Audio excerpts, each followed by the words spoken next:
Hi అండి, welcome back to our channel. ఇది ఎండాకాలంలో సగ్గుబియ్యంతో ఇలా వడియాలు పెట్టుకోండి, చాలా బాగుంటాయి.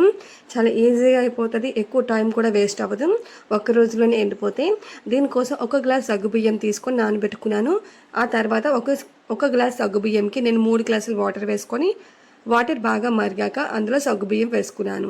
అందులోనే కొంచెం జీలకర్ర అలాగే వాము వేసుకొని ఒకసారి బాగా మరిగించండి. అది మరుగుతున్నప్పుడు వేసుకుంటే దాని ఫ్లేవర్ అనేది బాగా పీల్చుకుంటాయి.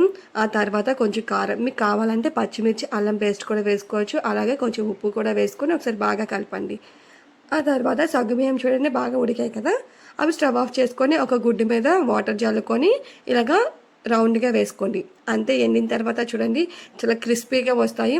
కొంచెం ఆయిల్ వేసుకొని ఎక్కువ డీప్ ఫ్రై చేయాల్సిన లేదు, నార్మల్గా షాలో ఫ్రై చేసుకున్నా సరిపోతుంది.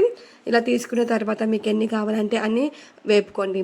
ఇవి చాలా బాగుంటాయి, ఇది ఈజీగా అయిపోతుంది, ఎక్కువ కూడా టైం వేస్ట్ అవ్వదు, చాలా క్రిస్పీగా వస్తాయి. ఒకసారి చూడండి, ఇలాగ నలిపితే ఎంత చక్కగా విరుగుతాయో, అంత టేస్టీగా ఉన్నాయి. ఫస్ట్ టైం ఎవరైనా ట్రై చేస్తే చూడండి. Please subscribe.